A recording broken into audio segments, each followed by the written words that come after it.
Welcome to social post. నేను నిహాల్.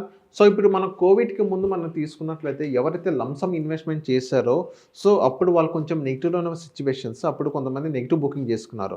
అదే negative booking చేసుకున్నా కానీ ఇప్పటికీ అదే ఇప్పుడు కంటిన్యూ అయితే ఇప్పుడు వాళ్ళు ఎంత పర్సెంట్ అనేది రిటర్న్స్ అనేది వాళ్ళు జనరేట్ చేసుకున్నారు. దీని గురించి మాట్లాడడానికి మధు గారు ఉన్నారు. సార్తో మనం మాట్లాడదాం. Hello sir, welcome to social post. Hello Nihal garu. Sir, ఇప్పుడు కోవిడ్కి ముందు మనం చూసుకున్నట్లయితే ఎవరైతే లంసమ్ ఇన్వెస్ట్మెంట్ చేశారో సో వాళ్ళకి అప్పుడు కొంచెం నెగిటివ్ బుకింగ్ అయినాయి, నెగిటివ్ బుకింగ్ వాళ్ళు తీసుకున్నారు, బయటకు వచ్చేసారు. అదే నెగిటివ్లో ఉన్నా కానీ అలాగే హోల్డ్ చేసుకొని ఇప్పటిదాకా కంటిన్యూ చేసుకున్నట్లయితే ఈ ఇయర్ 2026 దాకా కంటిన్యూ చేసుకున్నట్లయితే వాళ్ళకి రిటర్న్స్ అనేది ఎలా వచ్చినాయి? సార్, మనం ఎగ్జాక్ట్లీ కేస్ టు కేస్ తీసుకుంటే మీరు 2018 నుంచి తీసుకోండి. 2018 అనేది ఆల్రెడీ వర్స్ట్ కేసులో ఉంది.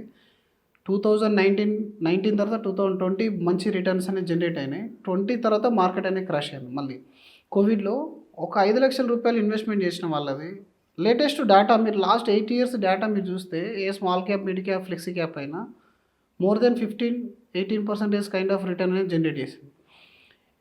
ఆ రోజు 5 lakhs పెట్టిన వాళ్ళు, ఒక 5 లక్షలు జనవరిలో పెట్టిన వాళ్ళు ఈ 8 years డౌన్ ద లైన్ ఇప్పుడు చూసుకున్నట్టయితే స్మాల్ క్యాప్లో పెట్టిన వాళ్ళందరికీ దాదాపు మోర్ దెన్ 21% రిటర్న్ వచ్చింది. మెజారిటీ ఆఫ్ టాప్ 10 ఫండ్స్ మీరు చూసుకోండి స్మాల్ క్యాప్ అప్పుడు ఓకే. తర్వాత మిడ్ క్యాప్లో చూసుకున్నట్టయితే మోర్ దెన్ 15-16-17 దాకా రిటర్న్ అనేది వచ్చింది. లార్జ్ క్యాప్లో 12-14% అనేది రిటర్న్ జనరేట్ అయింది. కానీ ఒక్కసారి కనుక మీరు వాళ్ళ మంత్ ఆన్ మంత్ ఎన్ఏవి కానీ వాల్యూ కానీ చూసుకున్నట్టయితే 2020లో 5 lakhs become 3 lakhs in small cap, 5 lakhs become 3.5 lakhs in mid cap, 5 lakhs become 3.9 lakhs in large cap and flexi cap. అంటే ఒక మనిషికి 20% of the value even after 2 years loss అయ్యారంటే nobody will be invested, nobody stayed in the market. వాళ్ళు స్ట్రేట్గా వెళ్ళిపోతారు. ఇంక ఇది మన టాపికే కాదు, మన సబ్జెక్టే కాదు, అనవసరంగా డబ్బులు వెళ్ళిపోతున్నాయని చెప్తారు. వాళ్ళకి ఎస్ఐపిలో అయితే యూనిట్స్ చెప్తాం, ఎస్ఐపిలో మీకు యూనిట్స్ వస్తున్నాయి సార్, మీరు కంటిన్యూ చేయండి అని చెప్తాం. మరి లంసంలో యూనిట్స్ ఎక్కడివి? సో ఇప్పుడు ప్రాఫిట్ బుకింగ్ ఎలాగ? ఇప్పుడు ప్రాఫిట్ ఎస్ బెనిఫిట్ ఎలా తీసుకోవాలి, క్రాష్ మార్కెట్ యొక్క బెనిఫిట్ తీసుకోవాలంటే మేము ఎప్పుడైనా చెప్తాం, మీరు దగ్గర 5 లక్షలు ఉండని, 1 కోటి రూపాయలు ఉండని. Strategy is very simple. మీ దగ్గర ఈరోజు 1 కోటి రూపాయలు ఉన్నా, మీరు దగ్గర 5 లక్షలు ఉన్నా, రెండిట్లో 1 కోటి రూపాయలు ఉన్నాయని ఒక స్ట్రాటజీ, 1 లక్ష రూపాయలు ఉంటే ఒక స్ట్రాటజీ ఉండదండి మార్కెట్లో. ఓకే. మన రిస్క్ అపెటైట్ బట్టి మీరు అగ్రెసివ్ రిస్క్ తీసుకోగలుగుతారంటే అందులో 20% డెట్లో పెట్టండి. అంటే అగ్రెసివ్ రిస్క్ అంటే ఇప్పుడు చాలామంది అగ్రెసివ్ రిస్క్ అని ఇప్పుడు మనం మాట్లాడతాం కదా. అగ్రెసివ్ రిస్క్ అంటే ఇప్పుడు చాలామంది ఇప్పుడు ఒక 1 లక్ష రూపాయలు పెట్టారనుకోండి, అగ్రెసివ్ రిస్క్ అంటే ఎంతవరకు అగ్రెసివ్? ఐ మీన్ మొత్తం 70 లక్ష రూపాయలు మొత్తం పోతుందా, లేకపోతే 80 లక్షలు పోతుందా, 20 లక్షలు పోతుందా అని ఒక క్వశ్చన్ మార్క్ ఉండేది. అగ్రెసివ్ రిస్క్ అంటే అసలు ఏంటి, ఎంతవరకు రిస్క్ ఉండేది? చిన్న ఒక మాట చెప్పండి. సార్, స్మాల్ క్యాప్లో చాలామంది రిటర్న్ అంటారు కదా. స్మాల్ క్యాప్ మీకు కోవిడ్ టైంలో ఎంత క్రాష్ అయిందో చూడండి. అంటే 35-45% కూడా క్రాష్ అయిన ఫండ్స్ ఉన్నాయి, స్టాక్స్ ఉన్నాయి. 45% లాస్ నువ్వు బేర్ చేయగలుగుతావా?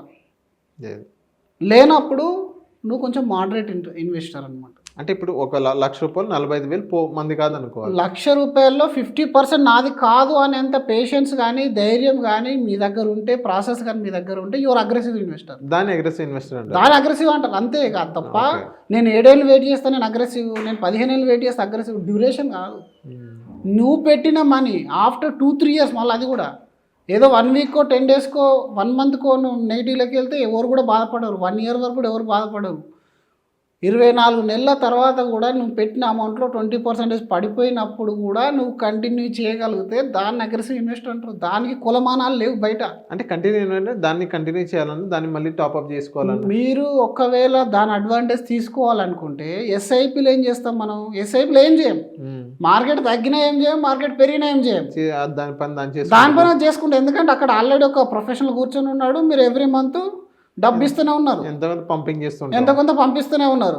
కానీ లంసంలో మీకు మెంటాలిటీ డిఫరెంట్ ఉంటుంది. నా 5 లక్షలు పోయిందిరా, 4.9, 3.5, 3కి వచ్చింది, ఇంకెప్పుడు ఇది 0 అయిపోతే ఎలా అనే డౌట్ ప్రతిసారి ఉంటుంది. ఒక్కటి మార్కెట్ మరి బౌన్స్ అవుతుందని తెలుసు, కానీ నా 3 లక్షలు అయితే 2 lakhs అయితే లాస్ అయినా కదా బికాస్ ఆఫ్ క్రాష్ వల్ల. ఈ 2 lakhs నేను ఏ విధంగా రికవర్ చేసుకోవాలి? ఓకే. అందుకే లంసమ్ ఉంటే అప్పుడు ఇన్వెస్ట్మెంట్ చేయాలి. మళ్ళీ లంసం అంటే మళ్ళీ నా దగ్గర ఎలా ఉంటుంది సార్, అదేదో నా 5 లక్షల రూపాయలు నా పెన్షన్ అమౌంట్ లేదా నా కట్నంగా వచ్చిన డబ్బులు తీసుకెళ్ళి అందులో పెట్టుకున్నాను, మళ్ళీ మీరు 2 lakhs తీసుకొని రావాలి, 1 lakh తీసుకొని రావాలంటే నేను ఎక్కడ తీసుకొని రావాలంటే, అందుకోసమనే చేసేప్పుడే ప్రాపర్గా ప్లాన్ చేయాలి. ఆ 5 లక్షల్లో మీరు 5 తీసుకెళ్ళి ఈక్విటీలో పెడితే డెఫినెట్లీ మీరు మా స్మాల్ క్యాప్ మిడ్ క్యాప్లో ఉంటే 3.5 lakhs వరకు వెళ్ళే ఛాన్స్ ఉంది. ఓకే. హిస్టరీలో more than 9%, 9 times, more than 10 times market corrected by 20%. అలా కరెక్షన్ అనేది తెలిసి కూడా నువ్వు 5 లక్షలు తీసుకెళ్ళి ఈక్విటీలో పెట్టినావు అని అంటే you are taking that risk. ఆ రిస్క్ని మీరు యావరేజ్ చేయడానికి అందులో 3 lakhs కానీ 4 lakhs కానీ ఈక్విటీలో డంప్ చేసుకోండి. దట్టు 6 to 7 years టైం మీ దగ్గర ఉంది అనుకుంటేనే. ఆ తర్వాత 1 lakh rupees కానీ 2 lakh rupees కానీ డెట్లో పెట్టండి. డెట్ మీకు 7%, 6% రిటర్న్ ఇస్తుంది. 7-8% వరకు కూడా ఇచ్చిన ఫండ్స్ ఉన్నాయి. అక్కడ ఫండ్స్ 7% ఇచ్చిందా, 8% ఇచ్చిందా, 9% ఇచ్చిందని కాదు. మీకు క్రాష్ అయినప్పుడు దాన్ని లోడ్ చేస్తే, మీరు క్రాష్ అయినప్పుడు దాన్ని మీరు లోడ్ చేయగలిగితే ఆ 2 lakh rupees 2020లో ఎవరైతే యాడ్ చేశారో అది 5 lakhs అయింది. ఈరోజు 4-5 years లోపల దాదాపు డబుల్ కంటే ఎక్కువ అయిపోయింది. 5 lakhs, 6 lakhs కూడా ఇచ్చిన ఫండ్స్ కూడా ఉన్నాయి. 2 lakh బికమ్ 5 lakhs అయింది అని అంటే దాని అర్థం మీ లాస్ అంతా రికవర్ చేసేసింది ఆ 2 lakhs అనేది. అలా మీరు డెట్కి ఈక్విటీకి మధ్యలో మీ రిస్క్ ఎపటైట్ని బట్టి 70% ఈక్విటీయా, 80% ఈక్విటీయా, 60% ఈక్విటీయా, లంసంలో డెఫినెట్లీ డెట్ ఉండాలి. డెట్ లేకుంటే మీరు ఉండలేరు మార్కెట్లో. ఒక్కసారి మీరు ఆ లాస్ బుక్ చేసుకుని ఎగ్జిట్ అయ్యారా మళ్ళీ 20 ఏళ్ళు ఈక్విటీని చూడరు మీరు. అది పెద్ద లాస్ మళ్ళీ అన్నిటికంటే. ఇన్ఫ్లేషన్ బీట్ చేయాలంటే మీరు ఈక్విటీలో ఉండాల్సిందే, తప్పదు. అలాగని చెప్పేసి 100% ఈక్విటీలో ఉంటానంటే ఇలాంటి క్రాష్లో మిమ్మల్ని ఉండనివ్వదు అది. కాబట్టి దీనికి కావాల్సిందంటే అది వోలటైలే, అది నోషనల్ లాస్, నోషనల్ గెయిన్. అంటే మీరు విత్డ్రా చేసేంత వరకు అది లాస్ కాదు, మీ బిహేవియర్ లాస్ చేస్తుంది, మార్కెట్ మిమ్మల్ని లాస్ చేయదు. 20 years 30 years హిస్టరీ చూసుకుంటే మార్కెట్ ఏ ఫండ్ కూడా మిమ్మల్ని లాస్ చేయలేదు. టెంపరీ డిక్లైన్స్ వస్తూ ఉంటాయి. ఆ టెంపరీ డిక్లైన్స్ తట్టుకునే ప్రాసెస్ నీ దగ్గర ఉండాలి. ఓకే. అండ్ అప్పుడు కూడా నేను మళ్ళీ 2 lakhs పెడతాను, కానీ 2 lakhs తీసుకెళ్ళి ఇంటర్నేషనల్ ఫండ్స్లో పెడతా అంటే నువ్వు లాస్ అయింది ఇండియాలో కదా. చైనా ఈక్విటీ ఫండ్లో పెట్టినావు, అమెరికాలో నాస్డాక్ 100లో పెట్టేసినావు, ఎలా రికవర్ అవుతుంది? మేబీ మనం డౌన్ ఉన్నప్పుడు వాళ్ళు హైలో ఉండొచ్చు, ఆ హై నుంచి మళ్ళీ అది డౌన్ అవ్వచ్చు. కుదరదు. మీరు ఎక్కడ పోగొట్టుకున్నారో అక్కడే మళ్ళీ ఇన్వెస్ట్మెంట్ చేసి దాన్ని రికవర్ చేయించుకోవాలి. There is a possibility. మీరు 20-25 years ఇప్పుడు నిప్పాన్ ఇండియా మిడ్ క్యాప్ ఇట్లాంటివి మీరు చూడండి. ఇనిషియల్ డేస్ అండ్ కరెక్షన్ డేస్లో ఎన్ఏవి అనేది ఆల్మోస్ట్ 40% కరెక్షన్ అయిపోయింది. అందుకని 7-8 లక్షల మంది ఇన్వెస్టర్స్ వచ్చిన ఫండ్స్ కూడా 10 years కంటే ఎక్కువగా జర్నీ చేసిన వాళ్ళు 1000లలో లేరు. కాబట్టి ఫండ్ ఎప్పటికి రిటర్న్ ఇస్తుంది. నేను అందుకే అంటాను, చాలామంది అడుగుతారు ఫోన్ చేసి, సార్ మీరు మ్యూచువల్ ఫండ్ డిస్ట్రిబ్యూటర్ కదా, నాకు 5 funds చెప్పండి అని. నేను 5 funds నేను చెప్పేదే ఉంది. సూపర్గా వాల్యూ రీసెర్చ్ వాళ్ళు, మనీ కంట్రోల్ వాళ్ళు, జిరోదా వాళ్ళు టాప్ 5 funds అని చెప్పేసి అక్కడ ఇస్తున్నారు. కానీ వెల్త్ బిల్డ్ చేయాలంటే ఓన్లీ ఫండ్స్ నేమ్తో సరిపోదు. ఓకే. దానికి ఒక ప్రాసెస్ కావాలి. ఇలాంటి కరెక్షన్ టైంలో బెనిఫిట్ తీసుకోవాలి, గోల్ వైజ్ ప్లానింగ్ చేయాలి, రివ్యూ చేసుకోవాలి. అండ్ మీకు అది టాప్ బాటంలో మధ్యలో 10% డిఫరెన్స్ ఉంటుంది. ఆ ఫండ్ సెలెక్షన్లో ఈరోజు 2020లో టాప్లో ఉన్నది 25లో లేవు, 2015లో ఉన్నవి 2020లో లేవు, 20లో ఉన్నవి 25లో లేవు. అదే సైట్లో అదే ఛానల్లో వెతకండి, same site power of money అక్కడిక్కడ మీరు వెతుకుతున్నారు కదా. ఏ సైట్లో మీరు టాప్ 5 అని ఫండ్స్ పెడతారో 6 నెలలకో 1 yearకో 2 yearకో మళ్ళీ టాప్ 5 చేంజ్ అయిపోయింది. Then how can you shift to that funds? నువ్వు విత్డ్రా కొట్టేస్తే ట్యాక్స్ పోతుంది, లాస్లో బుక్ చేసుకుంటే ఎన్ఏవి పోతుంది, యూనిట్ కాస్ట్ యావరేజింగ్ పోతుంది. ఇవన్నిటికీ టెన్షన్ తీసుకుంటే హెల్త్ కూడా పోతుంది. కాబట్టి ఏ ప్రొఫెషన్లో ఆ ప్రొఫెషన్కి అప్పచెప్పేస్తే మీకు టెన్షన్ అనేది ఉండదు. 1% డిఫరెన్స్ అనేది వస్తుంది. మ్యూచువల్ ఫండ్ డిస్ట్రిబ్యూటర్తో వెళ్తే 1% డిఫరెన్స్ డెఫినెట్గా ఉంటుంది. కానీ ప్రాసెస్ వల్ల మీకు 1-2% తను యాడ్ చేయగలిగితే 1% రికవర్ అయిపోతుంది. ఓకే. అండ్ హిస్టరీ ఏం చెప్తుంది, సెబీ ఏం చెప్తుంది, యాంఫీ డేటా ఏం చెప్తుంది?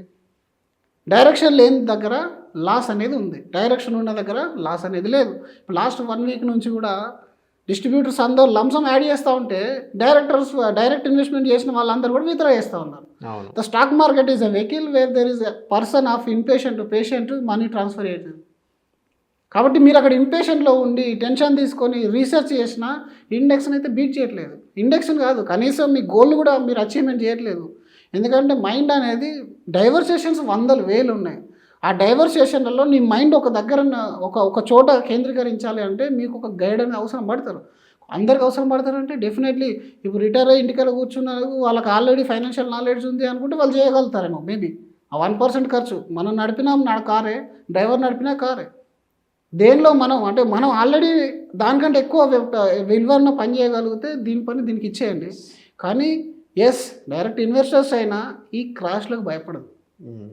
ఎప్పుడైతే క్రాష్లకు భయపడతావో అప్పుడు ఇంక ఈక్విటీ అనేది నీ టూలే కాదు, అసలు వెల్త్ క్రియేషన్ టూల్ పనిచేయదు.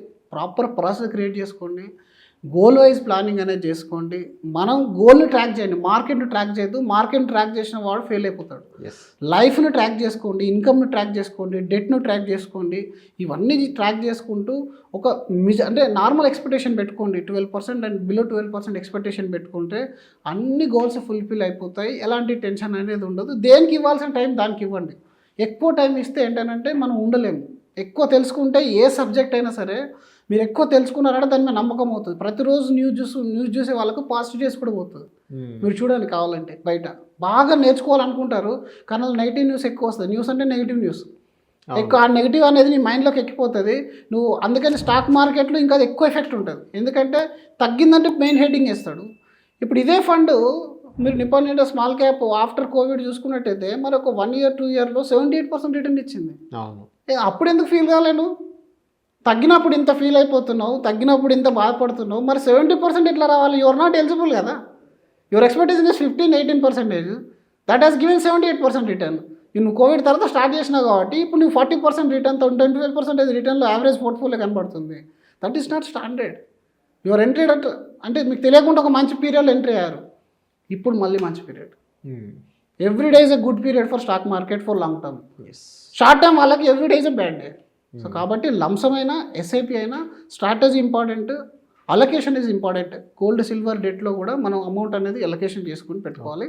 ఈ విధంగా చేస్తే ఎప్పటికి కూడా వెల్త్ అనేది మంచి బిల్డ్ అవుతుంది. Okay, so thank you sir మా సోషల్ పోస్ట్ వచ్చినందుకు. Thank you.